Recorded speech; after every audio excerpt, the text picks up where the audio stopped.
Sebelum badai ujian menerpa, sejarah mencatat Nabi Ayub alaihissalam sebagai lambang kesempurnaan nikmat duniawi yang berpadu dengan ketinggian spiritual. Beliau bukanlah orang biasa yang kemudian menjadi kaya.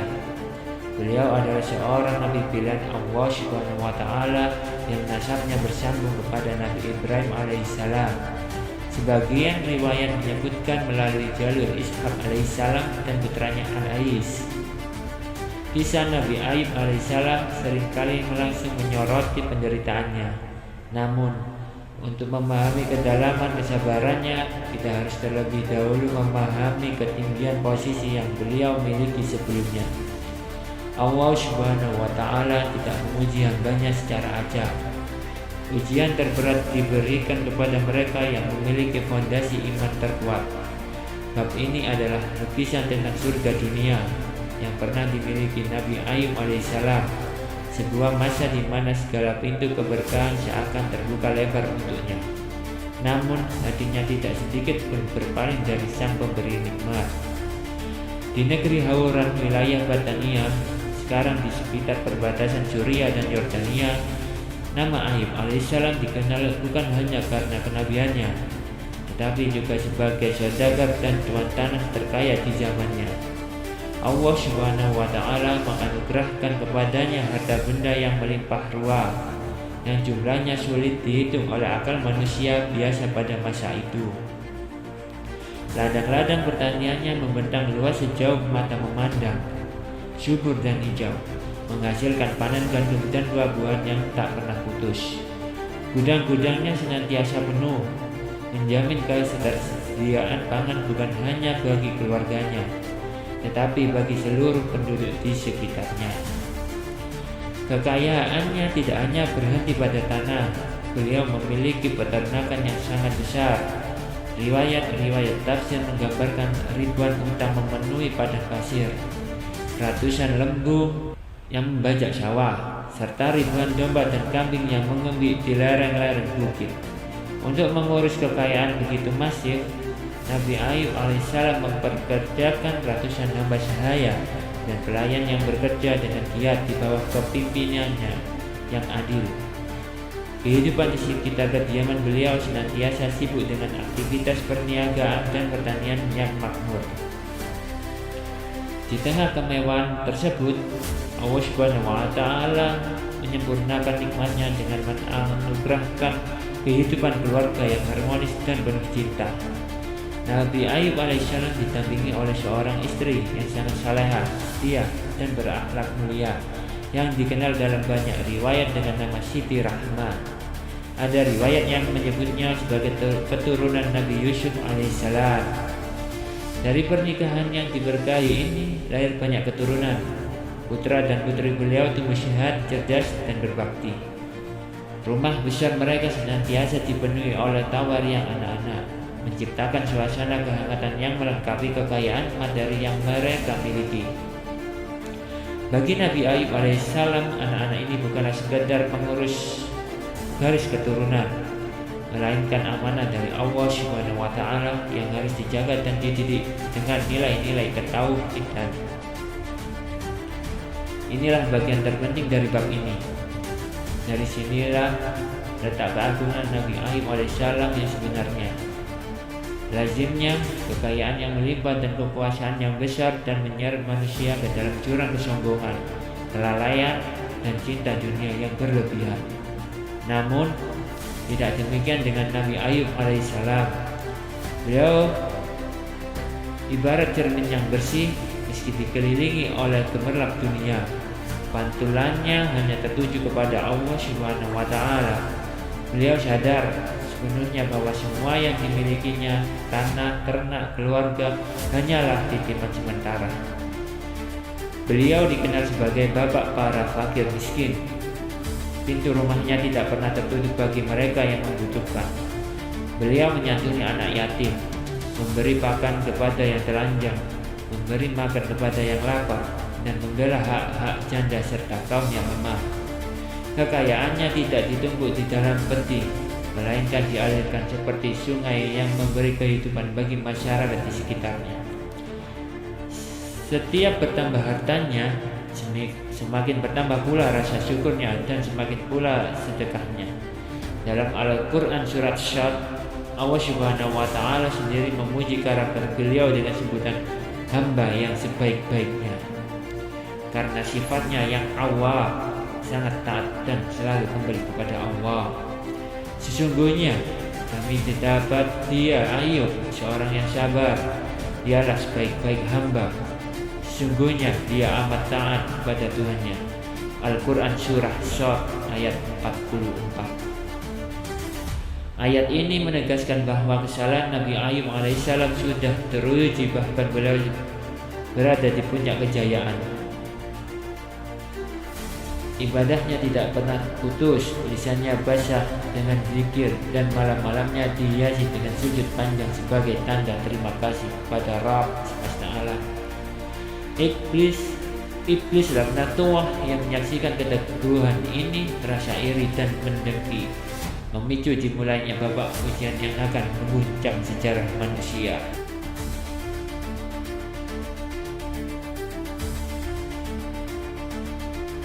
Babak kedua dalam kehidupan Nabi Ayub alaihissalam tidak dimulai di bumi, melainkan di langit, sebagaimana dijelaskan dalam berbagai tafsir yang muktabar terpercaya yang bersumber dari riwayat-riwayat pendukung. Keteguhan ibadah Nabi Ayub alaihissalam di tengah kelimpahan harta membuat iblis laknatullah terbakar oleh kedengkian. Iblis, sang penentang abadi, tidak percaya bahwa seorang manusia dapat bersyukur dengan tulus tanpa pamrih. Ia mengajukan tantangan di hadapan Allah Subhanahu wa Ta'ala dengan congkak berkata, "Sesungguhnya Ayub menyembahmu hanya karena engkau memberinya kekayaan yang melimpah dan kesehatan. Jika engkau mencabut nikmat-nikmat itu darinya, niscaya dia akan berpaling dan durhaka kepadamu." Allah Subhanahu wa Ta'ala yang maha mengetahui isi hati hambanya mengetahui bahwa keimanan Ayub alaihissalam adalah murni, bukan transaksi atas nikmat dunia. Untuk membuktikan kebenaran iman hambanya ini di hadapan seluruh makhluk dan untuk menjadikannya teladan abadi tentang kesabaran, Allah Subhanahu wa Ta'ala memberikan izin kepada iblis untuk memuji Nabi Ayub alaihissalam pada harta bendanya. Maka turunlah izin ujian itu. Iblis segera mengumpulkan bala tentaranya dari kalangan jin dan setan untuk melancarkan serangan dahsyat yang akan mengubah sejarah negeri Hauran dalam sekejap mata. Pagi itu di Hauran tampak cerah seperti biasa. Para pengembala Nabi Ayub alaihissalam sedang mengiring ribuan unta, lembu, dan kambing di padang rumput yang luas. Aktivitas perniagaan dan pertanian berjalan dengan damai. Nabi Ayub alaihissalam sendiri sedang berada di tempat ibadahnya, berzikir, memuji kebesaran Allah Subhanahu wa Ta'ala. Tiba-tiba langit berubah menjadi gelap gulita, bukan oleh mendung hujan, melainkan oleh awan hitam kemerahan yang dikirim oleh iblis dan tentaranya. Riwayat menyebutkan bahwa iblis mendatangkan api besar, sebagian tafsir menyebutnya sebagai petir yang menyambar-nyambar atau angin samur yang panas membara, yang turun dari langit menghantam peternakan Nabi Ayub alaihissalam.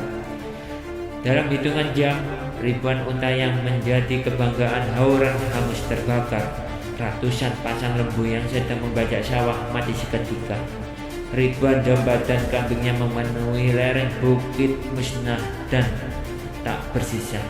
Bukan hanya hewan ternak, para penjaga dan pengembala yang setia pun turut menjadi korban keganasan bencana yang tak terduga ini. Suara lenguhan hewan yang kesakitan bercampur dengan jeritan manusia menciptakan simfoni kehancuran yang memilukan.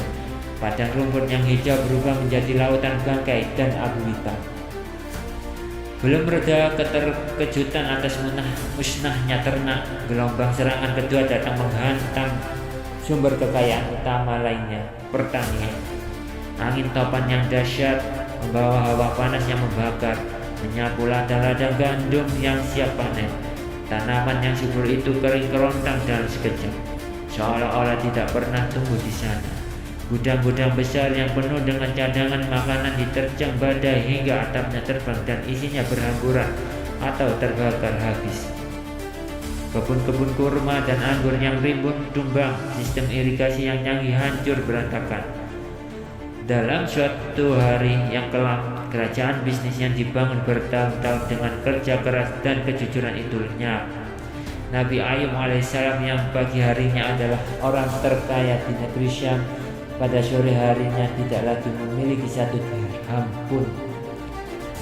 Kabar bencana ini tidak datang sekaligus kepada Nabi Ayub alaihissalam, melainkan datang bergelombang, seolah dirancang untuk memukul mentalnya berkali-kali.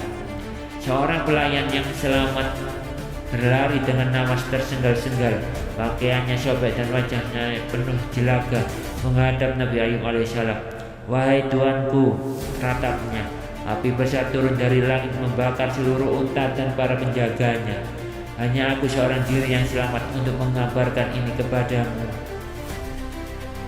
Belum selesai pelayan pertama berbicara, datang pelayan kedua dengan kondisi yang lebih mengenaskan, mengabarkan kematian seluruh lembu dan domba. Kemudian datang pelayan ketiga, menangis terseduh-seduh, mengabarkan bahwa seluruh ladang dan kebun telah rata dengan tanah akibat badai topan. Berita-berita itu datang bertubi-tubi, menghantam gendang telinga Nabi Ayub alaihissalam. Setiap kalimat adalah laporan tentang hilangnya harta yang nilainya tak terhingga. Orang-orang sekitar Nabi Ayub alaihissalam menahan nafas, menunggu ledakan amarah, tangisan histeris atau kata-kata kufur yang mungkin keluar dari mulutnya. Inilah momen yang dinantikan oleh penduduk langit dan bumi. Iblis laknatullah mengintip dengan penuh harap menanti kejatuhan iman Ayub. Nabi Ayub alaihissalam mendengarkan semua laporan itu dengan tenang, meski rona kesedihan tak bisa disembunyikan dari wajahnya yang mulia. Beliau berdiri perlahan dari tempat duduknya. Tidak ada teriakan menyalahkan takdir, tidak ada umpatan kepada langit. Sebagai tanda kerendahan hati mendalam dan pelepasan diri dari keterikatan duniawi, beliau merobek jubah mewahnya dan mencukur rambut kepalanya. Sebuah tradisi kuno untuk menunjukkan kerendahan hati di hadapan Tuhan. Kemudian beliau menjatuhkan dirinya ke tanah, bersujud di hadapan Allah Subhanahu wa Ta'ala. Dalam sujudnya di tengah puing-puing kekayaannya yang telah sirna, keluarlah kalimat tauhid yang sangat agung yang menjadi landasan bagi konsep istijah, mengembalikan segala sesuatu kepada Allah. Aku datang ke dunia ini dalam keadaan telanjang, dan aku akan kembali ke banjarnya dalam keadaan telanjang pula. Allah Subhanahu wa Ta'ala yang Maha memberi, dan Allah Subhanahu wa Ta'ala pula yang Maha mengambil. Segala puji bagi Allah Subhanahu wa Ta'ala dalam setiap keadaan. Respon ini mengundang iblis alih-alih mengeluh. Nabi Ayub alaihissalam justru memuji Allah Subhanahu wa Ta'ala. Beliau menyadari sepenuhnya hakikat kepemilikan, bahwa dirinya hanyalah seorang pengelola amanah, dan ketika pemilik sejati mengambilnya kembali, tidak ada hak baginya untuk protes. Iman Nabi Ayub alaihissalam terbukti kokoh, laksana gunung karang yang diterjang ombak dahsyat. Kehilangan harta benda dalam skala yang tak terbayangkan sama sekali tidak mengurangi kualitas ibadahnya kepada Allah Subhanahu wa Ta'ala. Ini adalah kemenangan pertama Ayub alaihissalam dalam rangkaian ujian panjangnya.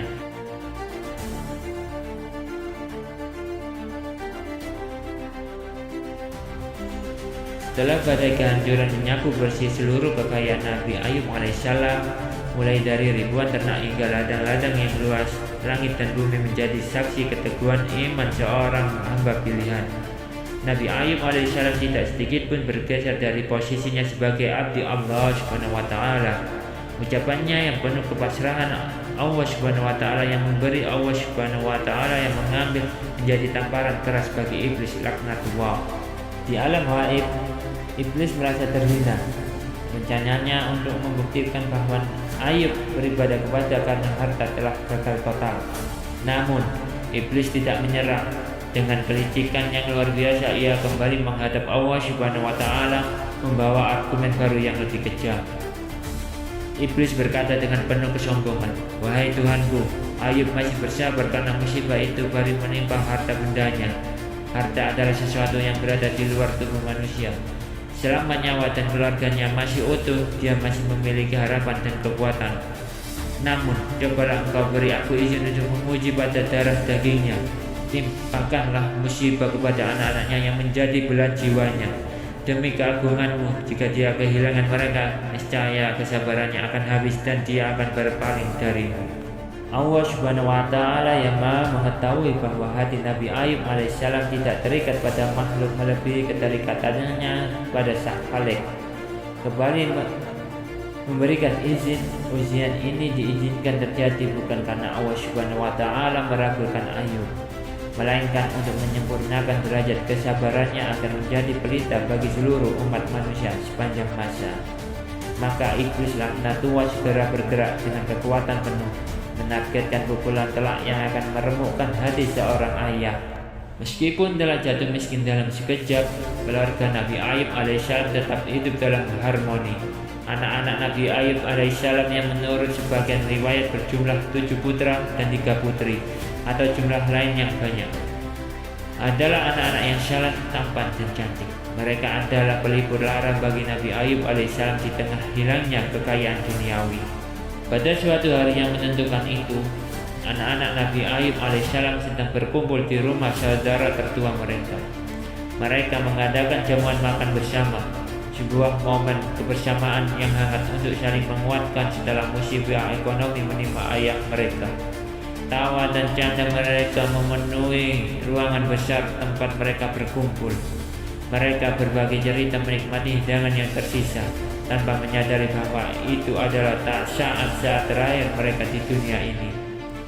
Di tempat terpisah, Nabi Ayub alaihissalam sedang mendirikan salat, bermunajat kepada Allah Subhanahu wa Ta'ala, memohon kekuatan untuk keluarganya. Hatinya tenang, namun firasat seorang nabi kadang menangkap getaran takdir yang akan terjadi. Saat matahari mulai condong ke ibarat, iblis mengerahkan bala tentaranya untuk menciptakan bencana alam yang dahsyat yang terpusat. Riwayat-riwayat menyebutkan bentuk bencana berbeda namun dengan hasil yang sama mengerikannya. Ada yang menyebut gempa bumi dahsyat, ada pula yang menggambarkan angin puyuh zalzala yang sangat kuat yang menghantam khusus bangunan tempat anak-anak itu berkumpul. Dalam hitungan detik, suasana sukacita berubah menjadi teror. Tanah di bawah rumah berguncang hebat. Pilar-pilar penyangga utama bangunan yang kokoh itu retak dan patah seolah terbuat dari ranting yang kering. Atap bangunan yang berat runtuh seketika menimpa semua yang ada di bawahnya. Tidak ada waktu untuk melarikan diri. Dia akan terhenti di tenggorokan. Debu tebal menggempung tinggi ke langit, menutupi matahari sore, menandai berakhirnya garis keturunan Nabi Ayub alaihissalam dalam satu generasi. Ketika debu mulai meredak, yang tersisa hanyalah gundukan puing-puing batu dan kayu. Di bawahnya terkubur sudah harapan masa depan Nabi Ayub alaihissalam. Seluruh anak-anaknya wafat seketika dalam tragedi tersebut. Seperti sebelumnya, iblis memastikan ada seorang yang selamat, atau mungkin iblis sendiri yang menyerupai manusia, untuk membawa berita ini kepada Nabi Ayub alaihissalam dengan cara yang paling menyakitkan. Seorang pembawa pesan berlari dengan panik menuju tempat Nabi Ayub alaihissalam. Wajahnya pucat pasi, matanya terbelalak oleh kengerian yang baru saja disaksikannya. Napasnya tersengal-sengal saat ia tiba di hadapan Nabi Ayub alaihissalam yang baru saja menyelesaikan ibadahnya. Keheningan sesaat terasa sangat mencekam sebelum kata-kata itu terucap. "Wahai Nabi Wah," kata pembawa pesan itu dengan suara bergetar hebat, "sebuah bencana yang tak terbayangkan telah terjadi anak-anakmu. Mereka semua sedang berkumpul di rumah kakak ketua mereka, makan dan minum dengan gembira." Pembawa pesan itu berhenti sejenak, tak kuasa menahan tangis. Tiba-tiba, angin kencang dan guncangan dahsyat menghantam 4 penjuru rumah itu. Bangunan itu roboh menimpa mereka semua. Tidak ada yang selamat. "Tuanku, semua putramu, semua putrimu telah tiada." Mendengar berita itu, waktu seakan berhenti bagi Nabi Ayub alaihissalam. Ini bukanlah kehilangan harta benda yang bisa dicari kembali. Ini adalah kehilangan belahan jiwa, darah dagingnya sendiri. Sebagai seorang manusia biasa, hati seorang ayah hancur berkeping-keping. Air mata deras mengalir membasahi janggutnya yang mulia. Rasa sakit yang menusuk dada begitu hebat hingga beliau terduduk lemas di atas tanah. Iblis mengamati dari kejauhan dengan penuh harap.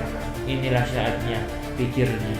Inilah saat Ayub akan meraung menyalahkan takdir dan mempertanyakan keadilan Allah Subhanahu wa Ta'ala. Namun apa yang terjadi kemudian membuat penduduk langit takjub dan iblis kembali terhempas dalam kekecewaan. Di tengah puncak kesedihan manusia yang paling dalam, iman Nabi Ayub alaihissalam justru bersinar paling terang. Beliau tidak robek pakaian karena marah, tidak menampar pipi dan tidak mengucapkan kata-kata kufur. Beliau segera bersujud di atas tanah yang berdebu, meletakkan keningnya yang mulia di hadapan keagungan Allah Subhanahu wa Ta'ala. Dalam isak tangisnya yang tertahan, beliau kembali mengucapkan kalimat penyerahan diri yang mutlak, menegaskan kembali apa yang telah beliau ucapkan saat kehilangan hartanya. Sesungguhnya kami adalah milik Allah Subhanahu wa Ta'ala, dan kepadanya kamilah semua akan kembali. Ya Allah, berilah aku pahala dalam musibahku ini, dan berilah aku ganti yang lebih baik daripadanya. Nabi Ayub alaihissalam menyadari hakikat tertinggi, anak-anak adalah titipan Allah Subhanahu wa Ta'ala. Sang pemilik telah mengambil kembali titipannya. Meskipun rasa sakit sebagai ayah tak tertahankan, sebagai hamba beliau ridho terhadap ketetapan Allah Subhanahu wa Ta'ala. Kehilangan ini adalah ujian yang meremukkan jiwa, namun fondasi iman Nabi Ayub alaihissalam tetap kokoh, tak tergoyahkan. Babak ketiga ini ditutup dengan pemandangan seorang nabi yang bersujud di tengah sebuah kesedihan, sendiri tanpa harta dan tanpa anak, namun hatinya penuh dengan Allah Subhanahu wa Ta'ala.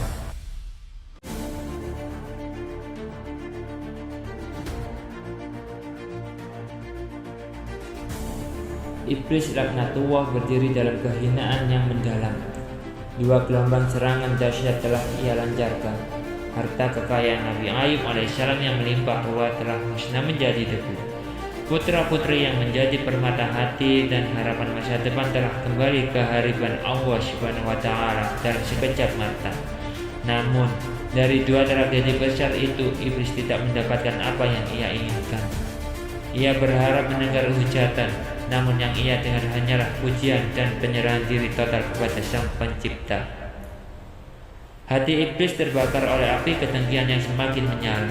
Ia tidak bisa menerima kenyataan bahwa seorang manusia yang terbuat dari tanah bisa memiliki keteguhan yang melampaui batas nalar. Dengan sisa harapan yang jahat, iblis kembali menghadap Allah Subhanahu wa Ta'ala. Ia tahu ini adalah kesempatan terakhirnya untuk membuktikan tuduhannya. Wahai Tuhanku, kata iblis dengan suara penuh tipu daya. Ayub masih bertahan dalam kesabaran karena musibah itu belum menyentuh kulit dan dagingnya sendiri. Selama tubuhnya sehat dan ia masih bisa menikmati hidup, ia akan tetap menyembahmu. Namun, berikanlah aku kekuasaan atas tubuhnya. Izinkan aku menimpakan penyakit yang merusak fisiknya, yang membuatnya jijik pada dirinya sendiri dan membuat orang lain menjauh darinya. Demi keagunganmu, jika ia merasakan sakit yang tak berkesudahan, niscaya ia akan berhenti bersyukur dan akan berpaling darimu. Allah Subhanahu wa Ta'ala yang maha mengetahui segala isi hati, tahu bahwa iman di dalam dada Nabi Ayub alaihissalam lebih kokoh daripada gunung batu. Allah Subhanahu wa Ta'ala kembali memberi izin untuk ujian pamungkas ini, namun dengan satu syarat mutlak yang menjadi benteng terakhir seorang hamba. Allah Subhanahu wa Ta'ala berfirman kepada iblis, aku berikan engkau kekuasaan atas tubuhnya, tetapi aku haramkan bagimu untuk menyentuh hati dan lisannya, karena di sana tempatku bersemayam keimanan dan tempat untuk mengingatku. Dengan izin yang terbatas namun mengerikan ini, iblis segera turun ke bumi dan dengan kecepatan penuh membawa serta segala jenis penyakit dan penderitaan fisik untuk dihujamkan ke tubuh seorang nabi yang mulia. Hari itu dimulai seperti hari-hari lainnya setelah tragedi sebelumnya. Nabi Ayub alaihissalam meskipun berduka tetap menjalankan ibadahnya dengan khusyuk. Tiba-tiba saat beliau sedang bersujud, iblis meniupkan hawa panas yang luar biasa ke seluruh tubuh beliau. Riwayat menyebutkan serangan itu dimulai dari ujung kaki hingga ke puncak kepala. Rasa sakit yang teramat sangat menusuk setiap sendi dan tulang. Kulit beliau yang dahulunya bersih dan bercahaya mulai memerah, kemudian melepuh. Rasa gatal yang tak tertahankan menjalar ke seluruh tubuh, diikuti oleh munculnya luka-luka yang mengeluarkan nanah dan bau yang tidak sedap. Dalam hitungan hari, fisik Nabi Ayub alaihissalam yang gagah dan tampan berubah total. Tidak ada satu inci pun dari tubuh beliau yang selamat dari penyakit itu, kecuali hati yang terus berzikir dan lisan yang tak terhenti memuji Allah Subhanahu wa Ta'ala. Ini adalah jenis penyakit yang belum pernah disaksikan oleh masyarakat zaman itu. Penyakit yang tidak hanya menyiksa secara fisik, tetapi juga menghancurkan martabat secara lahiriah. Nabi Ayub alaihissalam kini terperangkap dalam tubuh yang terus-menerus memberinya rasa sakit, siang dan malam tanpa jeda sedikit pun. Ujian penyakit ini membawa dampak sosial yang jauh lebih kejam daripada kemiskinan. Ketika berita tentang penyakit aneh dan menjijikkan yang menimpa Nabi Ayub alaihissalam menyebar, orang-orang mulai menjauh. Tetangga yang dulu menghormatinya kini menutup hidung dan memalingkan wajah saat berpapasan. Ketakutan akan penularan dan rasa cicik mengalahkan rasa kemanusiaan mereka. Orang-orang di kota mulai mendesak agar Nabi Ayub alaihissalam diusir keluar dari lingkungan mereka. Mereka khawatir penyakit itu akan menimpa mereka dan anak-anak mereka. Dengan hati yang berat namun tanpa pilihan lain, Nabi Ayub alaihissalam terpaksa meninggalkan sisa-sisa kehidupannya di kota. Beliau diasingkan ke tempat pembuangan sampah di pinggiran terjauh kota, sebuah tempat yang tandus, kotor, dan dijauhi manusia. Di sanalah, di bawah terik matahari dan dinginnya malam, seorang Nabi Allah Subhanahu wa Ta'ala tinggal di sebuah gubuk reak, terbaring di atas debu dan kotoran dengan tubuh yang penuh luka. Di tengah isolasi yang total ini, semua orang meninggalkan Nabi Ayub alaihissalam. Saudara-saudara menjauh, teman-temannya berpaling. Hanya ada satu orang yang tetap bertahan, istrinya yang salehah, Siti Rahmah. Wanita mulia ini adalah teladan kesetiaan yang luar biasa. Ia yang dahulunya seorang nyonya kaya raya yang hidup dalam kemewahan, kini rela hidup dalam kemelaratan paling hina demi merawat suaminya. Ia dengan sabar membersihkan luka-luka suaminya yang berbau, menyuapinya makan, dan menjadi satu-satunya teman bicara di tengah kesunyian yang mencekam. Untuk memenuhi kebutuhan hidup mereka berdua, Siti Rahmah terpaksa bekerja menjadi pelayan di rumah-rumah orang kota. Seringkali menerima penghinaan karena statusnya sebagai istri orang yang terkutuk penyakit. Namun, iblis tidak tinggal diam melihat kesetiaan ini. Iblis terus membisikkan keraguan dan kelelahan dan ke dalam hati Siti Rahmah, mencoba memisahkannya dari Nabi Ayub alaihissalam agar sang Nabi benar-benar sendiri di dunia ini. Puncak penderitaan mental datang ketika beberapa orang yang dahulunya mengaku sebagai sahabat dekat Nabi Ayub alaihissalam datang berkunjung. Alih-alih memberikan penghiburan, kedatangan mereka justru menjadi ujian tambahan yang menyakitkan. Melihat kondisi Nabi Ayub alaihissalam yang mengenaskan di tempat pembuangan sampah, mereka mulai berbisik dan kemudian berbicara secara terbuka. Mereka berkata dengan nada menghakimi, "Wahai Ayub, tidak mungkin Allah Subhanahu wa Ta'ala menimpakan musibah sedahsyat ini kepadamu, kecuali karena engkau telah melakukan dosa yang sangat besar dan tersembunyi, dosa yang tidak pernah dilakukan oleh siapapun sebelumnya di dunia ini." Tuduhan ini lebih menyakitkan bagi Nabi Ayub alaihissalam daripada luka di kulitnya. Beliau tahu dirinya tidak pernah menyekutukan Allah Subhanahu wa Ta'ala atau berbuat zalim kepada sesama. Tuduhan bahwa beliau adalah pendosa besar yang sedang dihukum adalah fitnah yang kejam. Dengan hati yang pedih, namun tetap dengan adab seorang Nabi, beliau menjawab mereka, "Demi kemuliaan Tuhanku, aku tidak tahu apa yang kalian bicarakan. Aku hanya tahu bahwa Tuhanku Maha mengetahui bahwa aku tidak pernah mencintai dunia melebihi cintaku kepadanya." Dalam kondisi terisolasi, kesakitan, dituduh dan dihina, Nabi Ayub alaihissalam tetap menjaga hatinya. Lisannya yang dijaga oleh Subhanahu wa Ta'ala dari sentuhan iblis terus basah dengan zikir. Beliau tidak mengeluh kepada makhluk, melainkan hanya mengadukan kesedihannya kepada Sang Khalik. Babak kehidupan ini adalah gambaran tentang kesabaran di titik paling nadir kehidupan manusia.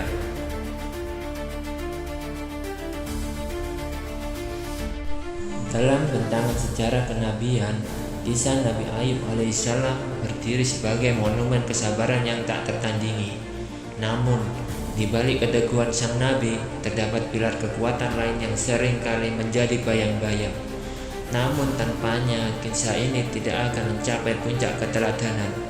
Pilar tersebut adalah istrinya, yang dalam banyak riwayat ulama tafsir dan sejarah Islam dikenal dengan nama Siti Rahmah. Beberapa riwayat menyebutnya Rahmah binti Afraim bin Yusuf bin Yakub. Bab 5 ini bukan sekedar mengulas tentang penderitaan fisik, melainkan sebuah eksplorasi mendalam tentang hakikat kesetiaan al-wafa dalam bingkai keimanan. Allah Subhanahu wa Ta'ala berfirman dalam Al-Quran Surah Al-Ankabut ayat 2. Apakah manusia itu mengira bahwa mereka dibiarkan saja mengatakan kami telah beriman, sedang mereka tidak diuji lagi.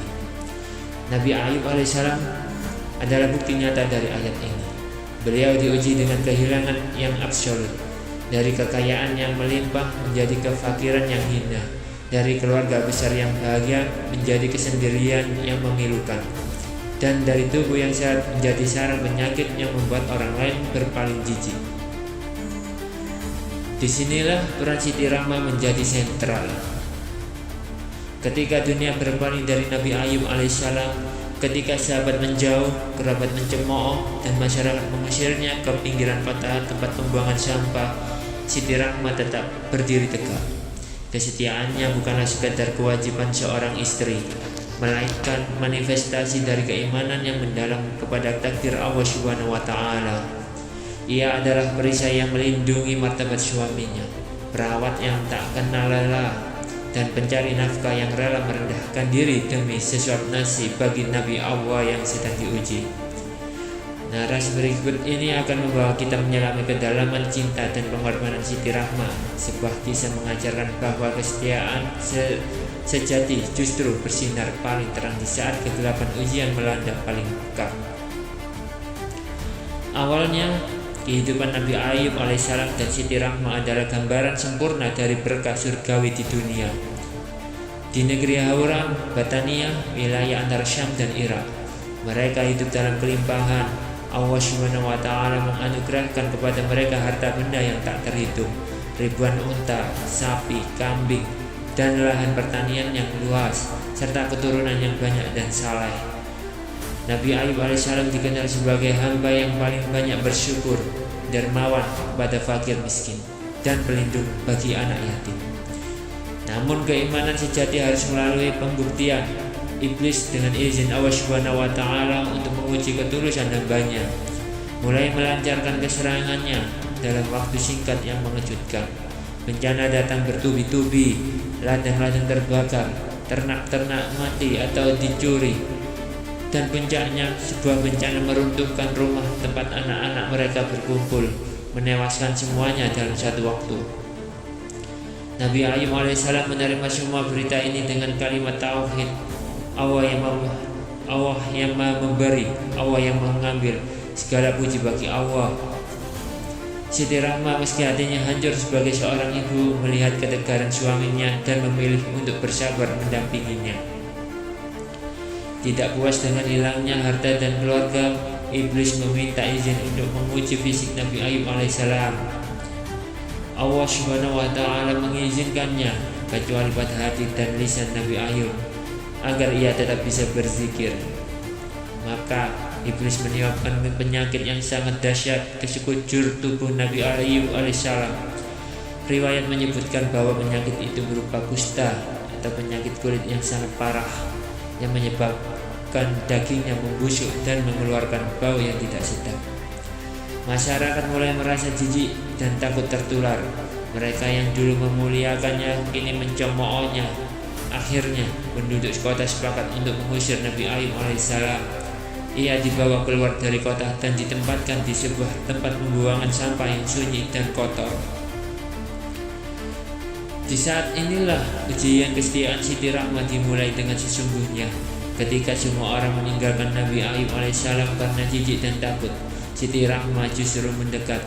Ia membangun sebuah gubuk kecil di dekat pembuangan sampah itu untuk melindungi suaminya dari terik matahari dan dinginnya malam.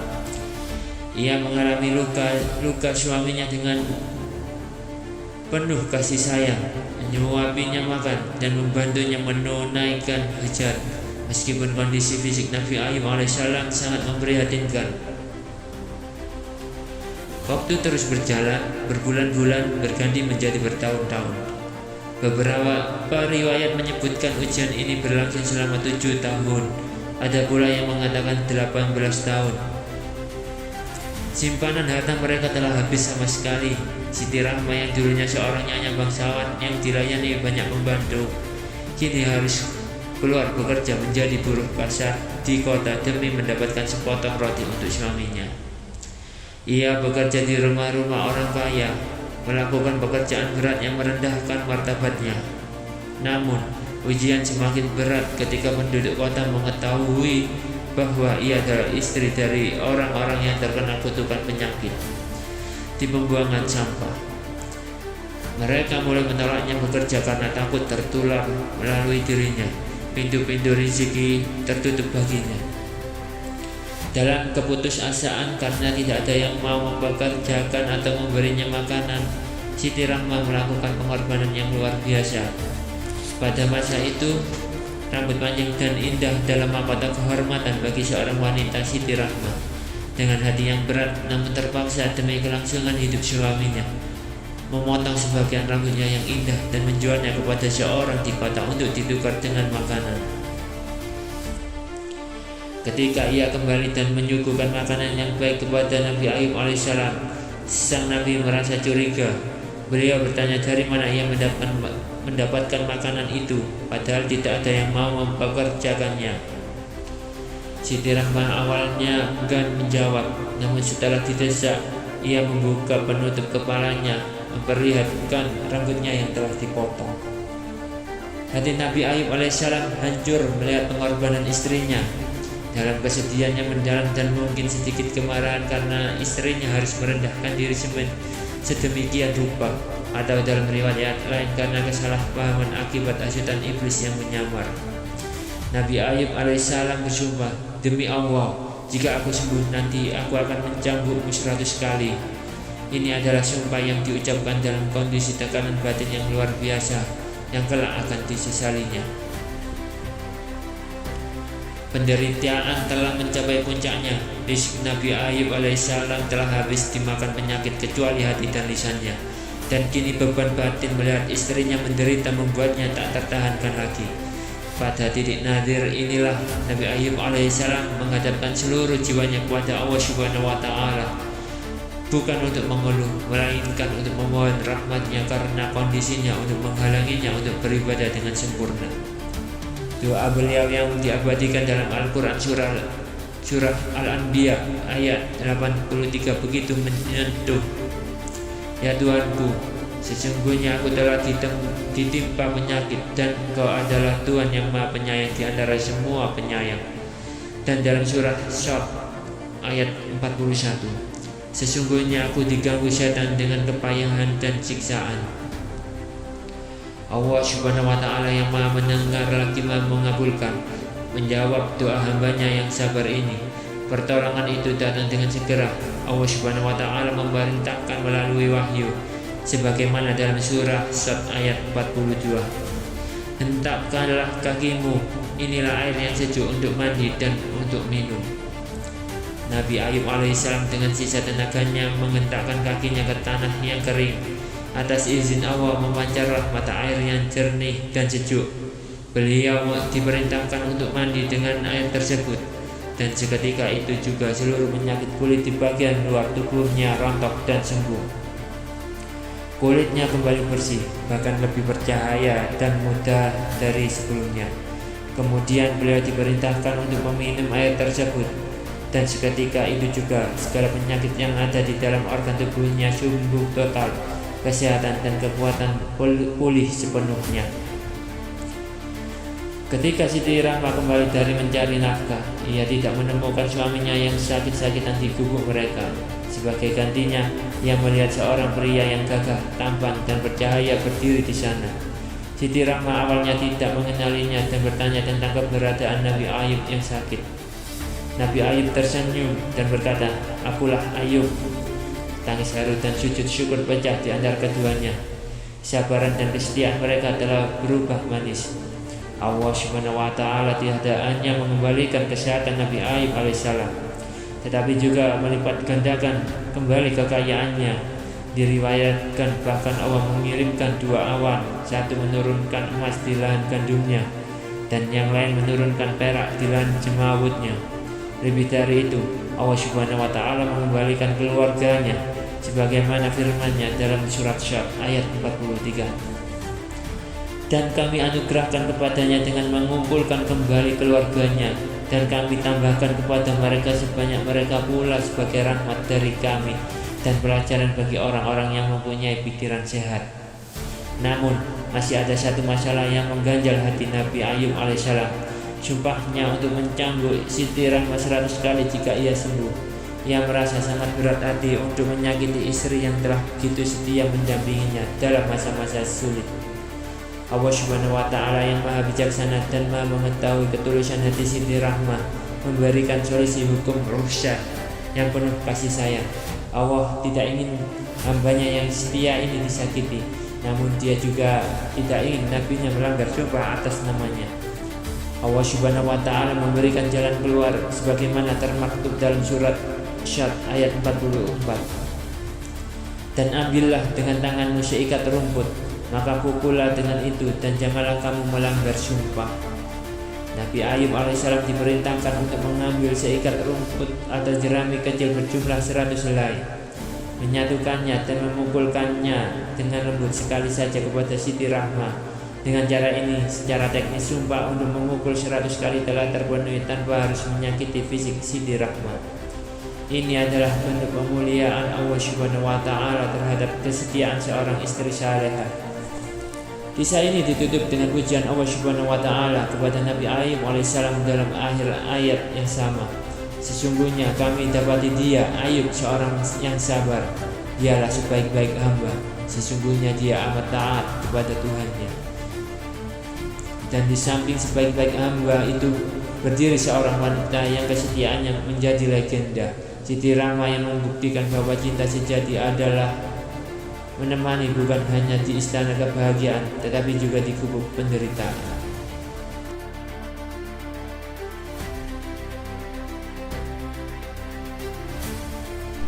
Dalam setiap kisah para nabi, ujian fisik hanyalah permukaan dari pertempuran yang jauh lebih dahsyat. Di balik hilangnya harta, kematian, keluarga, dan rusaknya jasad, terbentang medan perang sesungguhnya, hati manusia. Disinilah iman diuji bukan dengan pedang atau api, melainkan dengan bisikan keraguan, keputusasaan, dan tawaran-tawaran manis yang menyesatkan. Bab 6 ini mengajak kita menyelami dimensi terdalam dari cobaan Nabi Ayub alaihissalam. Jika bab 5 menyoroti ketabahan sang istri dalam menghadapi realitas duniawi yang pahit, maka bab ini menyoroti keteguhan hati sang Nabi dalam menghadapi arsitek di balik semua penderitaan itu, iblis laknatullah. Allah Subhanahu wa Ta'ala telah mengingatkan kita dalam Al-Quran surah Fatir ayat 40 ayat 6. Sesungguhnya setan itu adalah musuh bagimu, maka anggaplah ia musuhmu. Musuh ini telah bersumpah di hadapan Allah Subhanahu wa Ta'ala untuk menyesatkan anak cucu Adam dari segala penjuru. Dalam konteks Nabi Ayub alaihissalam, iblis tidak sekadar ingin menghancurkan tubuhnya, tetapi ingin meruntuhkan tauhidnya. Ia ingin membuktikan klaim sombongnya bahwa manusia hanya menyembah Allah saat dalam keadaan nikmat dan akan berpaling saat ditimpa sengsara. Narasi berikut menelusuri lorong-lorong gelap upaya iblis dalam menggoyangkan gunung keimanan Nabi Ayub. Kita akan melihat bagaimana setan menggunakan rasa sakit sebagai senjata, menggunakan orang terdekat sebagai perantara, dan bagaimana pada akhirnya sekokoh-kokohnya tipu daya setan hancur berkeping-keping di hadapan hati yang bertawakal penuh kepada Allah Subhanahu wa Ta'ala. Ini adalah kisah tentang kemenangan cahaya keyakinan di tengah badai kegelapan keraguan. Segala penderitaan yang menimpa Nabi Ayub alaihissalam bermula dari rasa dengki yang membara di hati iblis. Dalam berbagai riwayat tafsir yang bersumber dari As-Salabi dan lainnya, dikisahkan bahwa iblis yang biasa naik turun ke langit sebelum diharamkan baginya mendengar para malaikat memuji-muji ketakwaan Nabi Ayub alaihissalam di muka bumi. Iblis tidak terima seorang manusia dari tanah liat mendapatkan kedudukan sedemikian mulia dari sisi Allah Subhanahu wa Ta'ala. Dengan kesombongan yang sama seperti saat ia menolak sujud kepada Adam, iblis menghadap Allah Subhanahu wa Ta'ala dan melontarkan tuduhan keji. Wahai Tuanku, Ayub menyembahmu bukan karena cinta yang tulus, melainkan karena engkau telah memberinya kesehatan, kekayaan, dan keluarga yang banyak. Jika engkau mencabut semua itu, niscaya dia akan kufur kepadamu.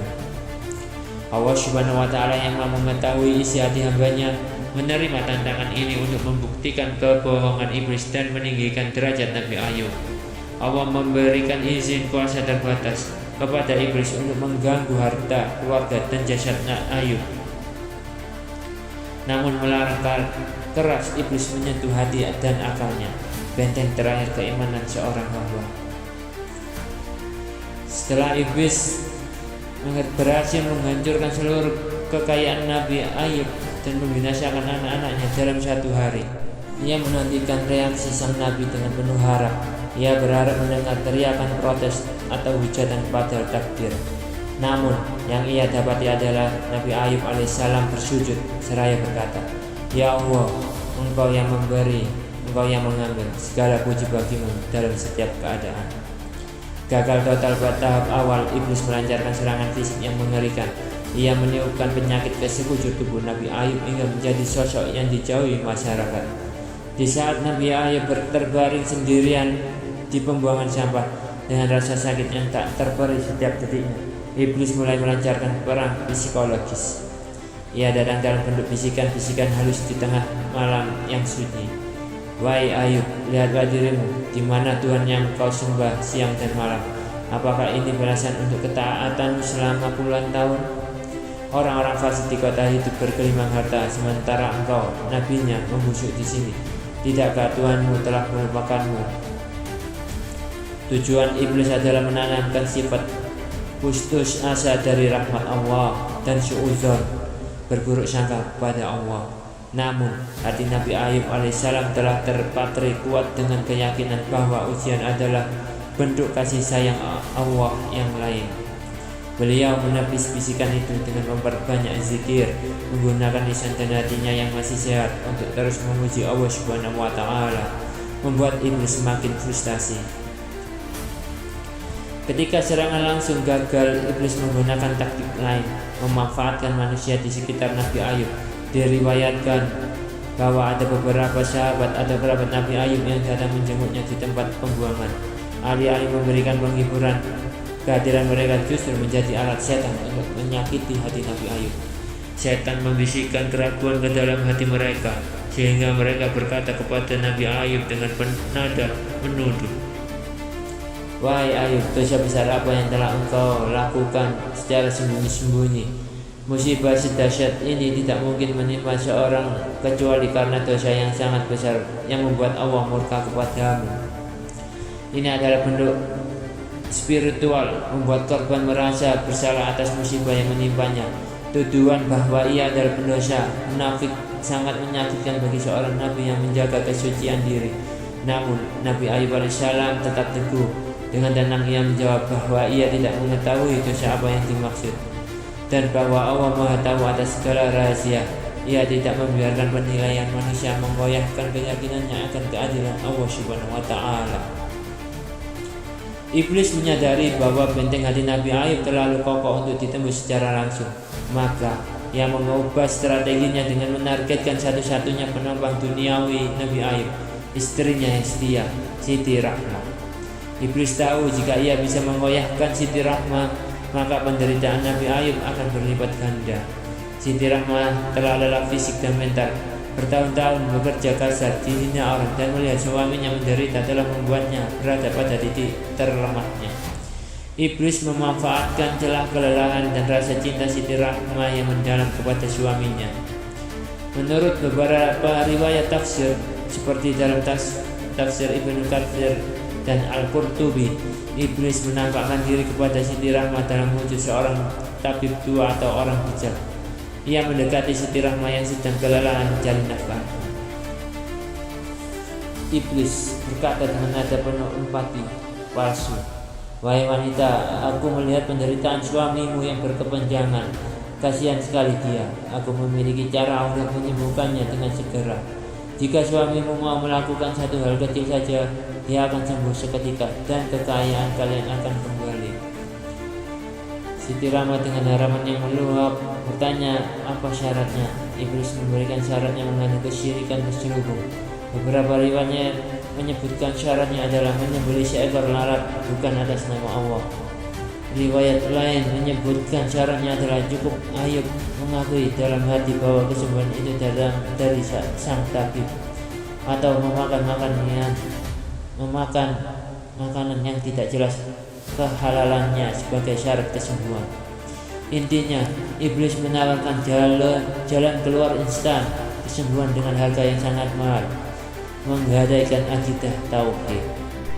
Iblis menyadari bahwa benteng hati Nabi Ayub terlalu kokoh untuk ditembus secara langsung. Maka ia mengubah strateginya dengan menargetkan satu-satunya penampang dunia, Nabi Ayub. Istrinya yang setia, Siti Rahmah. Iblis tahu jika ia bisa membayangkan Siti Rahmah, maka penderitaan Nabi Ayub akan berlipat ganda. Siti Rahmah didorong oleh rasa cinta yang putus asa ingin melihat suaminya sembuh, dan mungkin belum menyadari jebakan di balik tawaran itu. Pulang dan menyampaikan hal tersebut kepada Nabi Ayub alaihissalam. "Wahai suamiku," kata Siti Rahmah, "sampai kapan engkau akan bertahan dalam penderitaan ini? Ada seseorang yang menawarkan kesembuhan segera asalkan engkau mau melakukan syarat kecil ini." Mendengar hal itu, Nabi Ayub alaihissalam menyadari seketika bahwa busuk tipu daya iblis. Ia sadar bahwa musuh bebuyutannya telah berhasil menyusup melalui orang yang paling ia cintai. Rasa sakit fisik akibat penyakitnya tidak sebanding dengan rasa sakit di hatinya. Mendengar saran yang menjurus pada kekufuran dari bibir istrinya sendiri. Disinilah puncak keteguhan hati Nabi Ayub alaihissalam. Ia tidak tergiur sedikit pun dengan tawaran kesembuhan jika harus mengorbankan imannya kepada Allah Subhanahu wa Ta'ala. Justru kemarahan suci karena Allah membuncah dalam dirinya.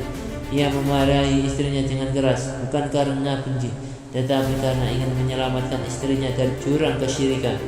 Ia menegaskan bahwa ia lebih memilih menderita dalam ketaatan daripada sembuh dalam kedurhakaan. Dalam momen emosional inilah terucap sumpah untuk menghukum istrinya jika ia sembuh nanti, sebagai bentuk ketegasan menolak jalan pintas dari setan.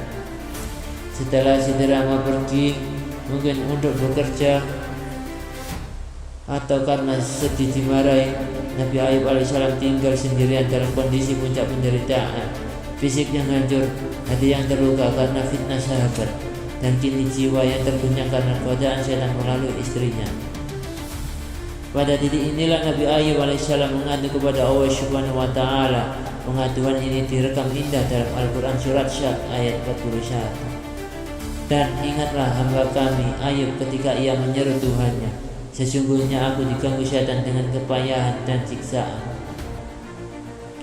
Perhatikan adab luar biasa Nabi Ayub alaihissalam. Ia tidak menisbatkan penderitaan itu kepada Allah dan berkata, "Engkau menyiksaku." Sebaliknya ia mengidentifikasi sumber masalah sesungguhnya, gangguan setan. Ia mengadu bahwa setan telah membuatnya payah secara fisik dan menyiksanya secara batin dengan berbagai godaan dan waswas. Pengaduan ini adalah deklarasi kemenangan. Nabi Ayub menyatakan bahwa meskipun setan telah mengerahkan segala daya upayanya, ia tetap hanya bergantung kepada Allah Subhanahu wa Ta'ala. Ia tidak berpaling kepada selain Allah. Melihat ketakuan hati hambanya yang tak tergoyahkan, dan setelah terbukti kegagalan total iblis, Allah Subhanahu wa Ta'ala menurunkan pertolongan iblis mundur dengan kekalahan yang indah. terbukti bahwa ia tidak memiliki kuasa atas pulihnya Nabi Ayub. Sebagai bukti abadi bahwa kesabaran dalam memegang teguh tauhid akan selalu berbuah kemenangan dunia dan akhirat.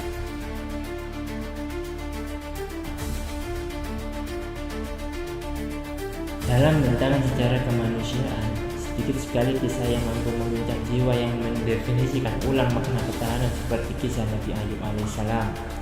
Bab ini bukan sekadar catatan biografi seorang nabi. Ini adalah sebuah studi mendalam tentang anatomi, penderitaan, dan arsitektur kesabaran yang sempurna. Di dunia yang seringkali mengukur keberkahan melalui kelimpahan materi dan kesehatan fisik, kisah Nabi Ayub berdiri sebagai monumen yang menjulang, mengingatkan kita bahwa kedekatan tertinggi dengan Allah SWT seringkali ditempa dalam tungku ujian yang paling panas. Bab doa yang mengetuk pintu langit ini membawa kita menyelami perjalanan paradoksial. Bagaimana seorang hamba yang paling dicintai Allah justru menerima ujian yang paling berat, dan bagaimana dari kedalaman jurang penderitaan itu terlantun sebuah doa yang begitu lirik, begitu santun, namun memiliki kekuatan resonansi yang mampu menembus 7 lapis langit dan menggetarkan arsy. Ini adalah kisah tentang bagaimana iman bertahan ketika segala alasan duniawi untuk berharap telah sirna. Melalui lensa Al-Quran dan hadis, kita akan menyaksikan bahwa doa Nabi Ayub bukanlah teriakan protes, melainkan sebuah pengakuan penghambaan yang paling murni, yang pada akhirnya membuka gerbang rahmat Allah SWT yang tak terbatas. Narasi dimulai dengan gambaran kehidupan Nabi Ayub alaihissalam sebelum ujian melanda. Para ulama tafsir berdasarkan riwayat-riwayat menggambarkan beliau sebagai sosok yang berada di puncak kesejahteraan duniawi dan ukhrawi. Beliau memiliki kekayaan yang melimpah ruah, tanah perkebunan yang luas di daerah Hauran, ribuan hewan ternak, dan budak-budak. Lebih dari itu, Allah SWT menganugerahkan keluarga yang besar dan harmonis, serta kesehatan fisik yang prima. Namun, di atas segalanya hatinya senantiasa terpaut kepada Allah SWT. Ia adalah hamba yang dermawan, pelindung anak yatim, dan penegak keadilan. Iblis dalam ketinggian abadinya tidak tahan melihat ketakwaan yang berbalut kenikmatan ini, dan meminta izin kepada Allah SWT untuk menguji Ayub, yakin bahwa iman Ayub hanya bertopang pada hartanya.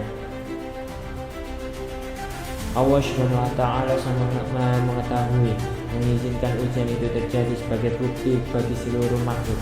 Dalam sekejap mata, badai ujian menghantam, satu persatu kekayaan musnah, perkebunannya terbakar, ternaknya mati atau dirampok.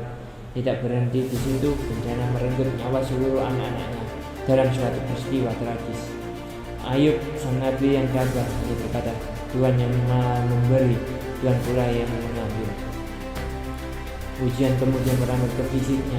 Allah SWT mengujinya dengan penyakit kulit yang sangat parah dan menjijikkan, yang menurut beberapa riwayat tidak ada satupun pori-pori di tubuhnya yang selamat dari tubuhnya itu kecuali hati dan lisannya yang terus berzikir. Penderitaan Nabi Ayub alaihissalam mencapai titik di mana masyarakat yang dahulu memujiannya kini menjauhinya karena takut tertular dan rasa jijik. Penduduk kota mengasingkannya ke tempat pembuangan sampah di luar kota. Ia hidup dalam isolasi total, terbaring di atas tanah tebu, menahan rasa sakit yang tak terkeluar selama bertahun-tahun. Ada yang menyebutkan 7 tahun, ada pula yang mengatakan hingga 18 tahun. Dalam masa gelap ini, hanya satu cahaya yang tersisa, istrinya yang setia, Rahmah bin Al-Fraim. Menurut sebagian riwayat keturunan Nabi Yusuf, sang istri dengan sabar merawatnya, bahkan rela bekerja menjadi pelayan di rumah orang lain, hingga menjual kepang rambutnya demi membeli makanannya untuk suaminya. Ini adalah ujian kesetiaan yang luar biasa. Namun, di tengah penderitaan yang seakan tanpa ujung itu, iman Ayub tidak pernah goyah. Setan berusaha membisikkan keputusasaan, bahkan melalui keluhan orang-orang terdekatnya. Namun Ayub tetap teguh. Beliau malu untuk meminta kesembuhan kepada Allah SWT, mengingat masa sehatnya yang jauh lebih lama dibandingkan masa sakitnya. Inilah definisi as-sabr al-jamil, kesabaran yang indah, kesabaran yang tidak disertai keluhan kepada makhluk. Tibalah saat di mana penderitaan itu mencapai puncaknya, dan Nabi Ayub merasa bahwa ujian ini mulai mengganggu kekhusyukan ibadahnya. Di titik nadir inilah beliau melantunkan doa legendaris yang diabadikan dalam Al-Quran Surah Al-Anbiya ayat 83. Sebuah doa yang sangat singkat namun syarat dan adab tingkat tinggi di hadapan Sang Pencipta. Beliau tidak berkata, "Ya Allah, sembuhkanlah aku," atau "Ya Allah, angkatlah penyakit ini." Malah sebaliknya, beliau bermunajat, "Anni masaniyat darru wa anta arhamur rahimin." Sesungguhnya aku telah ditimpa penyakit dan Engkau adalah Tuhan yang Maha Penyayang di antara semua penyayang. Perhatikan keindahan doa ini. Nabi Ayub alaihissalam hanya melaporkan keadaannya, "Aku telah ditimpa penyakit," dan kemudian memuji sifat Allah Subhanahu wa Ta'ala yang paling dominan. Engkau adalah Tuhan yang Maha Penyayang. Beliau menyerahkan sepenuhnya keputusan kepada Allah karena keyakinan bahwa Zat yang Maha Penyayang pasti mengetahui apa yang terbaik bagi hamba yang dicintainya. Ini bukanlah tuntutan, melainkan sebuah ketukan pintu yang sangat halus, penuh kerendahan hati dan kepasrahan total. Ini adalah bentuk tertinggi dari tawakal. Ketukan halus itu didengar Allah Subhanahu wa Ta'ala berfirman dalam Al-Quran Surah Al-Anbiya ayat 84. Maka kami pun memperkenankannya seruannya itu, lalu kami lenyapkan penyakit yang ada padanya. Respon ilahi datang dengan segera dan dramatis. Dalam Al-Quran Surah Syad ayat 42, Allah Subhanahu wa Ta'ala memerintahkan Ayub, "Hentakkanlah kakimu, inilah air yang sejuk untuk mandi dan untuk minum." Nabi Ayub dengan sisa tenaganya menghentakkan kakinya ke tanah. Atas izin Allah memancarlah mata air yang jernih. Ketika beliau mandi dengan air tersebut, seluruh penyakit kulit di bagian luar tubuhnya seketika lenyap. Kulitnya kembali bersih dan bercahaya. Ketika beliau meminumnya, seluruh penyakit di dalam organ tubuhnya sembuh total. Allah Subhanahu wa Ta'ala mengembalikan kesehatan, ketampanan, dan kekuatannya seperti sedia kala, seolah-olah penderitaan bertahun-tahun itu hanyalah mimpi buruk yang berlalu. Namun rahmat Allah tidak berhenti di situ. Sebagai balasan atas kesabarannya yang tiada tara, Allah Subhanahu wa Ta'ala berfirman dalam kelanjutan ayat di surat Al-Anbiya tadi, "Dan kami kembalikan keluarganya kepadanya, dan kami lipat gandakan bilangan mereka sebagai suatu rahmat dari sisi kami, dan untuk menjadi peringatan bagi semua yang menyembah Allah." Allah mengembalikan kekayaannya yang hilang dengan berlipat ganda. Istrinya yang setia pun Allah anugerahkan kembali kemudahan dan kesehatan, sehingga mereka kembali memiliki anak-anak sejumlah yang telah wafat sebelumnya, bahkan 2 kali lipatnya. Kisah Nabi Ayub ditutup dengan penegasan Allah Subhanahu wa Ta'ala dalam Al-Quran Surat Syad 44. "Sesungguhnya kami dapati dia Ayub seorang yang sabar, ialah sebaik-baik hamba, sesungguhnya dia amat taat kepada Tuhannya." Ulasan bab ini menegaskan bahwa kisah Nabi Ayub adalah peringatan bagi semua yang menyembah Allah. Ia mengajarkan bahwa ujian bukanlah tanda murka Allah, melainkan sarana pemurnian jiwa dan peningkatan derajat. Ia mengajarkan bahwa doa yang paling efektif bukanlah yang paling keras menutup, melainkan yang paling dalam kepasrahannya. Doa Nabi Ayub telah membuktikan bahwa ketika seorang hamba mengetuk pintu langit dengan kunci kesabaran dan adab yang sempurna, maka Allah Subhanahu wa Ta'ala Sang Maha Penyayang tidak akan membiarkan pintu itu tertutup selamanya.